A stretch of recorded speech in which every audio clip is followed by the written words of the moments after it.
Hello, j'espère que tu vas bien. Ici, je parle de Jésus, le chemin, la vérité et la vie. Si tu ne me connais pas, je fais ce qu'on appelle des prophéties musicales. Le Seigneur me parle parfois par le biais de musique que je n'écoute plus depuis tellement longtemps. Genre vraiment, ma consommation de musique est à quasiment 100% de la louange ou de la musique chrétienne. Bref. Donc du coup, voilà, à chaque fois que le Seigneur veut me parler, un message à me transmettre sur un ressenti de quelqu'un, de quelque chose, il le fait souvent par le biais de la musique mondaine.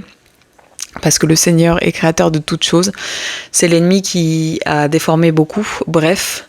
Et donc, la chanson du jour, elle me touche parce que je pense que vous devez savoir de quoi je parle quand je dis il y a des musiques des fois qui nous rappellent à un moment précis de notre vie.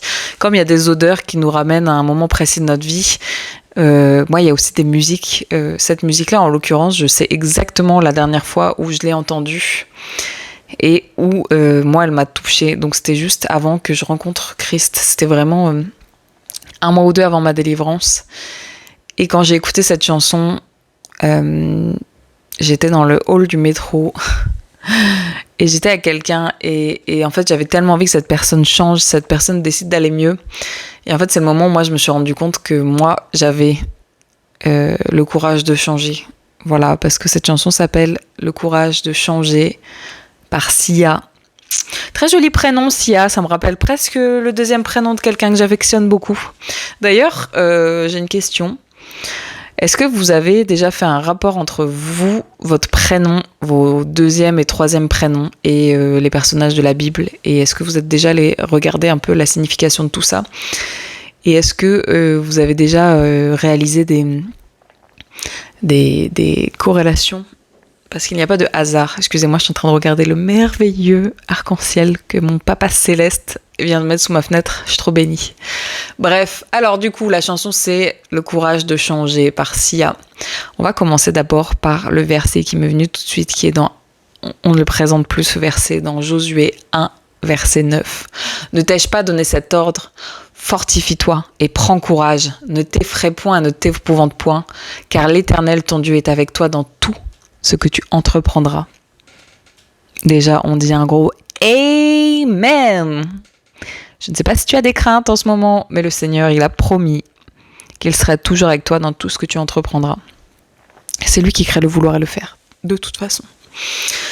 J'avais envie de regarder la racine en hébreu de ce mot courage. Et alors, excusez-moi ma prononciation, je n'ai pas encore pris de cours d'hébreu, peut-être ça viendra, Dieu voulant.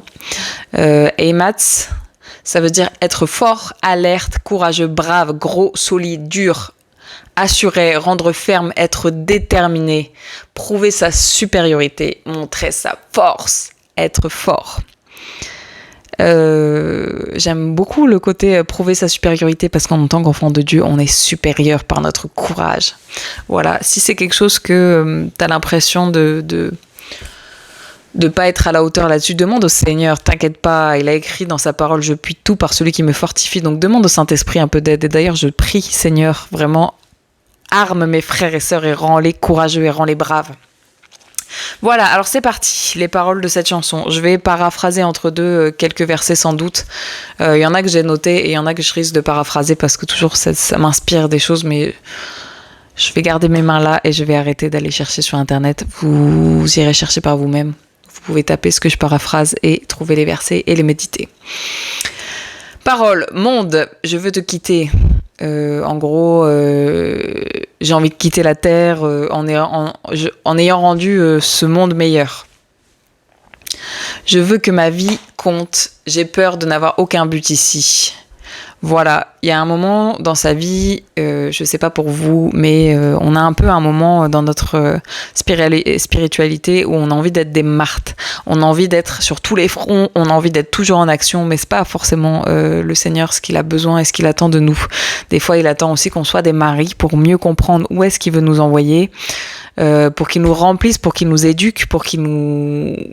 Comme on dit, avant d'être envoyé, on est formé pour qu'il nous forme. Et après, une fois qu'il t'a bien formé, tu pourras être une Marthe autant que tu veux. Mais il y a des saisons.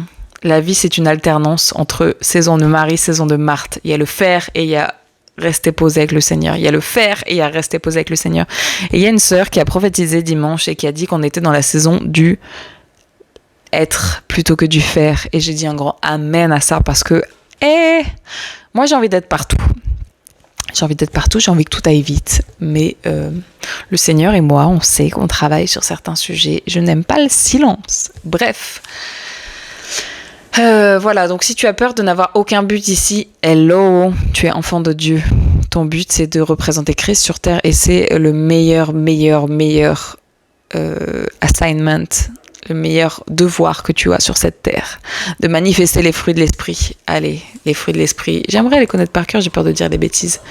Fruits de l'esprit.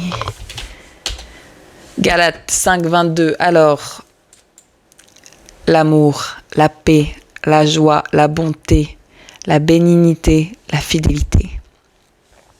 Si tu as l'impression d'être inutile et de ne pas trouver de sens à ta vie, manifeste ces fruits de l'esprit tous les jours et tu rendras déjà gloire à Dieu. Je regarde les informations à la télé. Je m'abandonne quotidiennement. Voilà, on est dans la distraction. La distraction, c'est vraiment un voleur de destinée. Hein. L'ennemi s'en sert trop. On a nos téléphones H24 dans la main, on scrolle, on consomme. Voilà. Seigneur, s'il te plaît, libère-nous de la distraction.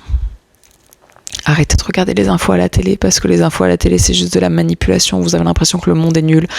Passez pour 1 minute devant les infos, passez 15 minutes devant votre Bible et vous allez voir, votre vie, elle va changer drastiquement. L'abandon au quotidien, c'est difficile. Et Jésus a écrit dans sa parole que celui qui veut me suivre doit se charger de sa propre croix et abandonner femme, famille, enfants, bref, on doit tout laisser derrière nous. C'est pas facile et c'est un choix tous les jours. Le matin, je me lève et je décide de suivre ce que le Seigneur me dit de moi, ce que le Seigneur veut de moi. J'ai peur de te laisser voir le vrai moi. Et dans nos relations interpersonnelles, comme dans notre relation avec le Seigneur, on a peur de la vulnérabilité. Vraiment, je n'ai jamais entendu un mot et un concept qui fait aussi peur à l'humain. La vulnérabilité. Genre, j'ai l'impression vraiment qu'à force de vouloir se protéger de tout, on se protège de vivre. On a tellement peur du rejet, on a tellement peur de passer à côté de quelque chose, on a tellement peur d'en faire trop, on a tellement peur de... Le Seigneur, il a dit fortifie-toi et prends courage. Il n'a pas dit fortifie-toi, attends que le temps passe. Il a dit vas-y en fait, bouge-toi les fesses. Quoi que tu fasses, je suis avec toi, vas-y. Même si tu fais des boulettes. Regarde, Pierre, il a marché sur l'eau. Il a failli se noyer, mais le Seigneur l'a rattrapé tout de suite. Donc bon, qu'est-ce que t'attends ? Bref. Et oui, j'ai peur de te laisser voir le vrai moi. Il y a des gens qui n'ont pas lâché cette culpabilité. Seigneur, fais grâce, s'il te plaît. La pluie tombe, se déversant sur moi, ça me fait trop penser à la louange. Le vent, la pluie déferlent sur ma vie. Mais j'ai bâti ma maison sur Jésus-Christ. Voilà. La pluie tombe, le vent souffle. On est mouillé, mais on n'est pas mort. On n'est pas mort, ok ? La pluie de la bénédiction, elle ressource, elle transforme. Merci Seigneur. Parce qu'on a besoin... J'arrête pas de dire quand il pleut et qu'on me dit « Oh non, il pleut », je suis en mode... Les belles plantes, elles ont besoin d'eau pour pousser. Donc voilà, merci Seigneur de m'arroser. Voilà. Faut arrêter de s'empêcher de vivre quand il pleut ou quand il y a des petits désagréments. Le Seigneur, il est avec nous. Bref, j'ai l'impression que je vais répéter ça pendant... De toute façon, quand on parle de prendre courage, le Seigneur, il est avec nous. Semer les graines d'amour, de l'espoir, de l'amour et de l'espoir. Galates 6, 9.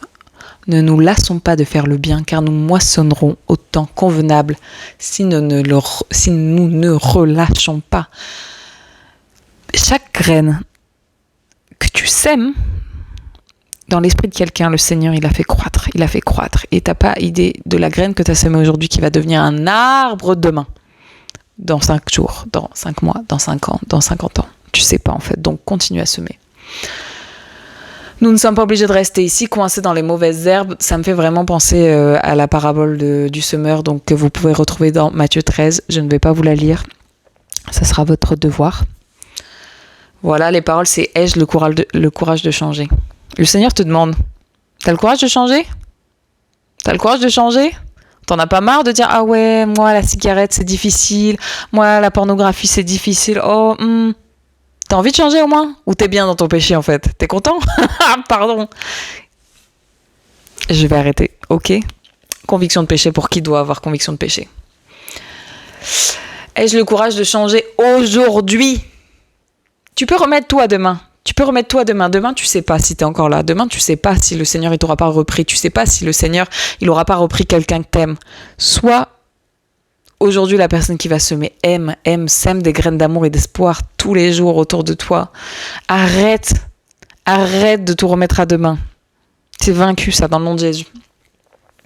Tu n'es pas seul dans tout ça, tu n'es pas seul, je te promets. Déjà, le Seigneur a dit qu'il ne nous abandonnerait jamais. Ensemble, nous pouvons tout faire.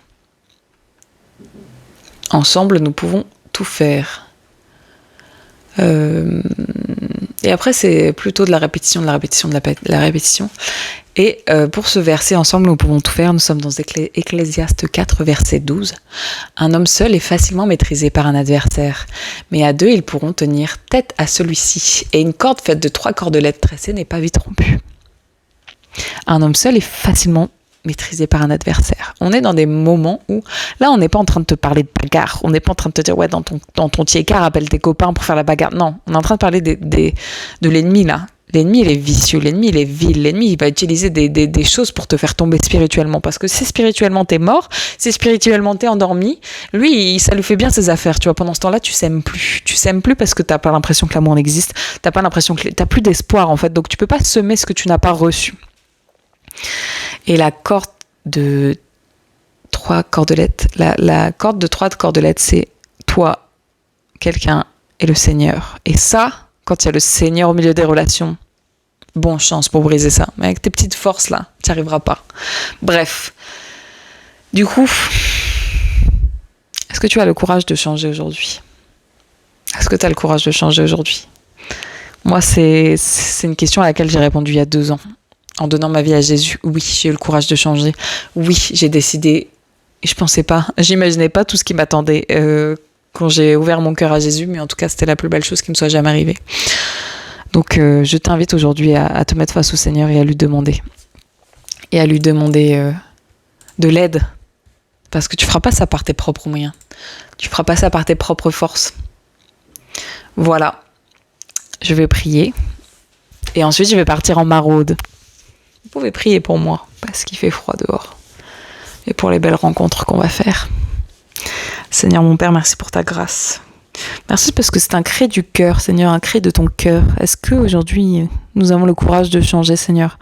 Mon Père, je te prie que tu te révèles à chacun dans son lieu secret, là, que tu remplisses l'atmosphère des maisons, Seigneur. Des maisons qui écoutent ce message, Seigneur, et que il y a un avant et un après ce message, Seigneur. Vraiment que la parole que tu m'as permis de semer aujourd'hui puisse croître. Fais-la croître, Seigneur.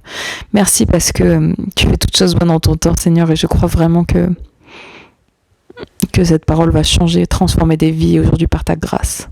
Dans le nom de Jésus, j'ai prié. Amen. Sois béni.